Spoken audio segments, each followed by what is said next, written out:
Hello नमस्कार सर्वांना. कसे आहात सर्वजण? मजेत ना? मजेतच असताल अशी आशा आहे. तर बरेच दिवस झाले आपला ब्लॉग आलेला नव्हता, तर म्हटलं आता आजपासून आपण पुन्हा ब्लॉग बनवायला सुरुवात करावी. तर आज मस्त असं पावसाचं पण वातावरण आहे. जवळजवळ 2 ते 3 दिवस झालेले आहेत. तसं इकडं छान असा पाऊस झालेला आहे आणि दिवसभर पण सारखे असं रिमझिम पाऊस चालूच असतो. खाली बघू शकता तुम्ही. आता इथं हे पूर्ण फरची वगैरे पण आता ओलीच आहे आणि एकदम असं बारीक पण आता पाऊस पडूच राहिलेला आहे. तर इकडं बघू शकता तुम्ही. आपले बरेच दिवस झाले, आपल्या जवळजवळ 1 ते 2 महिने झाले होते आपला ब्लॉग आलेलाच नव्हता. तर तो ब्लॉग जेव्हा आपले ब्लॉग बंद होते तेव्हा आपली शेडची पण छान अशी तयारी झालेली आहे. तुम्हाला मी मागं दाखवत होते शेडची तयारी. तेव्हा ते आता जे दिसतं आहे ते शेड तयार झालेलं होतं, परंतु आता आपल्याला इकडं मुक्त वाटायचं पण काम करायचं आहे. त्याची तयारी ही चालू आहे. इथे सगळं सामान वगैरे पडलेलं आहे त्याचं. तर इथं जाळ्या वगैरे पण टाकून घेतलेलं आहे. आता ते जे कारागीर आहेत ते गेलेले त्यांच्या घरी मशीन वगैरे आणायला. कटिंग मशीन वगैरे लागतं त्याला. तर ते सकाळीच आले होते आज कामाला, परंतु ते म्हटले अजून 1-2 मशीन आणावे लागतील. तर ते मशीन आणायला गेलेले आहेत ते. इकडं आता आपल्या कोंबड्या पण चांगल्या मोठ्या झालेल्या आहेत. बघू शकता हे 2 कोंबडे इथं. तिकडची कोंबडी. त्याच्यानंतर आपण एक दुसरा लॉट पण आणलेला होता कोंबड्यांचा, तो पण चांगला झालेला आहे. आता जवळ 8 दिवस झाले त्यांना आणून. अशा पद्धतीने मोठे झालेले आहेत आता त्या. इथं आपण एक कुट्टी मशीनसाठी एक रूम काढणार आहोत. त्याच्यासाठी आपल्याला आता इथं पत्र्याची एक रूम काढायची. याला खेटूनच घेणार आहे.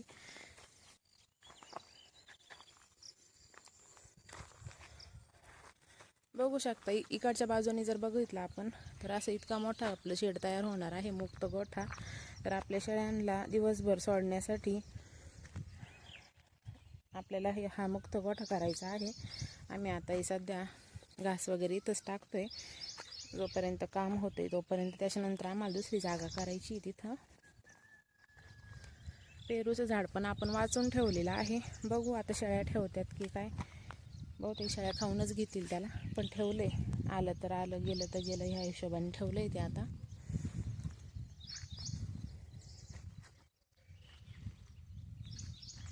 अशा पद्धतीने आता आपलं मुक्त गोठ्याचं काम चांगल्या पद्धतीने चालू आहे. ते कारागीर 2 दिवस झाले तेव्हा हे पोल वगैरे असे राहून गेलेले होते.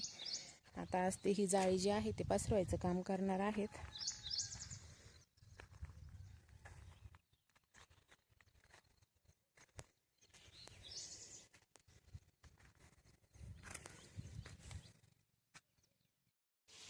तर आता 4-4:30चा टाईम झालेला आहे आणि आता शेळ्यांना जसं घास खाऊ घालायचा होता तो आम्ही ताजंच नेत असतो दोन्ही वेळेस. सकाळी पण एक मोठी पेंडी नेत असतो आणि 5 वाजता एकदा नेत असतो.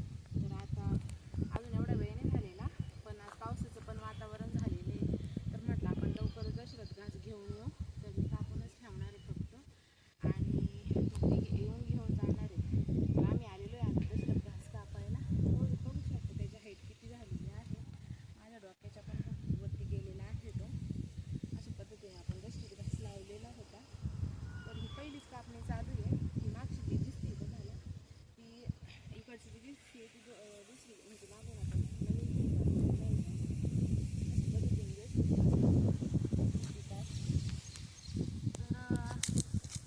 ज्यांच्या घरी शेळ्या वगैरे आहेत ना त्यांनी जर दशरथ घास केला ना तर चांगलं फायदेशीर ठरतो. कारण शेळ्यांसाठी खूप प्रोटीनयुक्त चारा आहे हा. आणि काय होतं, शेळ्यांचं पोट पण पटकन भरलं जातं त्याच्यामुळं ज्यांच्या घरी शेळ्या आहेत त्यांनी दशरथ घास केला पाहिजे.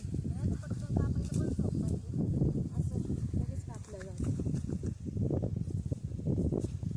एकदम सोपं आहे. तुम्ही पण कापू शकता. कातऱ्याचा वेळा घेतला ना पटापट कापता येतो. एकदम सोपं आहे.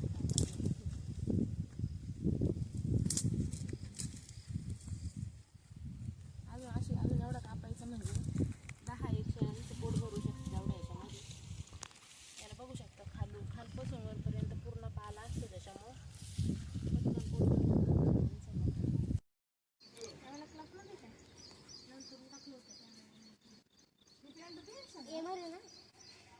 हा त्याचीच आहे, खराब आहे ती, फाटली ती. विहान घेन तुझी बॅग.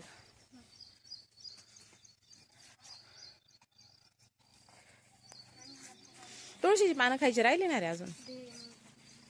तुळशीची पानं खायची राहिले ना. चला तुळशीची पान देतो मला. आणि हे खाल्लं का तुम्ही आज, काजू बदाम ते राहिले ना. तुळशीची पानं खाल्ल्यावर त्याची चव लागन का. संग्राम तिकडची नको घेऊ, थांब मी देते. इकडे लय छान आहे. अरे तशी ती खराब झाली, ती लय करपल्यासारखी झाली. इकडे इथे छान आहे, मोठे मोठे पानं आहे आणि हिरवे पण आहे चांगले. हा हा छोटे सांगते. हा हा करायची ना.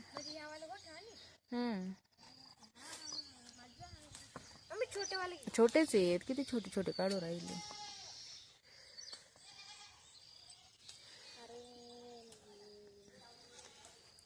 एकदम छोटे छोटे काढू. 5-6 घेतले, 2-2 3-3 खाल्ले तरी बस होतं रोज. हे काय नको नको धुऊ दे. अरे रात्रीतून काही पण फिरत त्याच्यावर, जाळे जुळे काही तिकडे आहे ना, ती जास्त झाडांमध्ये.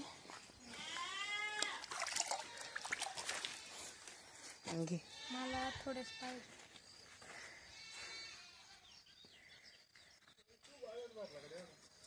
घे हे पण घे ना. बरं जाऊ दे, मी खाते. जा आता हळूहळू. पूर्ण डबा संपून टाका बरं का. बाकी सगळं घेतलंय का बॅगमध्ये, कंपास वगैरे सगळं काल रात्री काढलेलं सामान.